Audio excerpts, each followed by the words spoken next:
नमस्कार दोस्तों। इतिहास के पन्नों में कुछ नाम ऐसे दर्ज हैं जो सिर्फ नाम नहीं बल्कि एक प्रेरणा हैं, एक आग हैं। एक ऐसा नाम जो अपनी शर्तों पर जिया और अपनी शर्तों पर ही मरा, चंद्रशेखर आजाद। आज हम उस अदम्य क्रांतिकारी की कहानी सुनेंगे जिसने कहा था, आजाद ही रहेंगे, आजाद ही मरेंगे। मध्य प्रदेश के भाबरा गांव में 23 जुलाई 1906 को जन्मे चंद्रशेखर तिवारी बचपन से ही निडर और साहसी थे। लेकिन उनके जीवन को एक घटना ने हमेशा के लिए बदल दिया, जलियांवाला बाग हत्याकांड।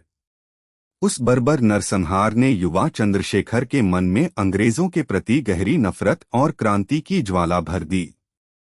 जब महात्मा गांधी ने असहयोग आंदोलन छेड़ा तो यह युवा लड़का भी इसमें कूद पड़ा, अपनी पहचान और भविष्य की परवाह किए बिना। एक बार प्रदर्शन के दौरान पकड़े जाने पर उन्हें मजिस्ट्रेट के सामने पेश किया गया।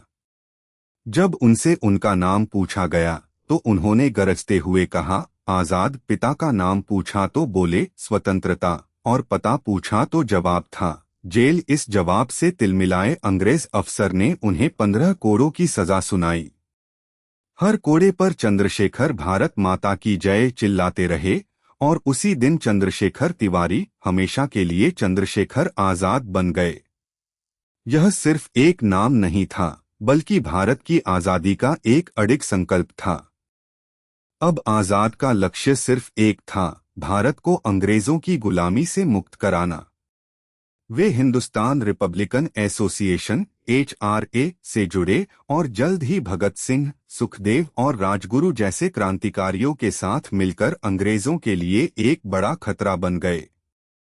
काकोरी कांड जैसी ऐतिहासिक घटनाओं और लाला लाजपत राय की मौत का बदला लेने के लिए सैंडर्स की हत्या जैसे कई बड़े अभियानों में उन्होंने अपनी अद्वितीय बहादुरी का परिचय दिया। उनका मानना था कि सिर्फ शांतिपूर्ण आंदोलन से आजादी नहीं मिलेगी, इसके लिए सशस्त्र क्रांति भी जरूरी है। 27 फरवरी 1931 का वो दिन, इलाहाबाद का अल्फ्रेड पार्क। आजाद अपने साथी सुखदेव राज से बात कर रहे थे जब गद्दारों की सूचना पर पुलिस ने उन्हें घेर लिया। आजाद ने सुखदेव राज को भागने को कहा और खुद अकेले ही अंग्रेज सिपाहियों से लोहा लेने लगे। एक तरफ कई सशस्त्र सिपाही और दूसरी तरफ सिर्फ एक आजाद। गोलियों की तड़तड़ाहट से पार्क गूंज उठा।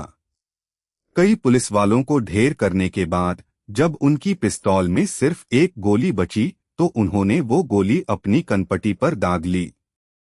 उन्होंने अपना वचन निभाया, वे आजाद ही जिए और आजाद ही मरे। अंग्रेज उन्हें जिंदा नहीं पकड़ पाए और एक महान क्रांतिकारी ने अपनी अंतिम सांस तक आजादी के लिए संघर्ष किया।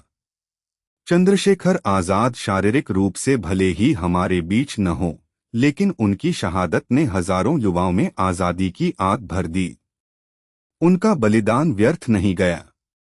वे सिर्फ एक व्यक्ति नहीं बल्कि आजादी के संघर्ष का एक प्रतीक बन गए। आज भी उनका नाम सुनते ही हर भारतीय का सिर गर्व से ऊंचा हो जाता है। अगली बार जब आप आजादी का जश्न मनाएं तो उस युवा शेर को याद कीजिएगा जिसने अपनी जान देकर हमें ये आजादी दिलाई। जय हिंद।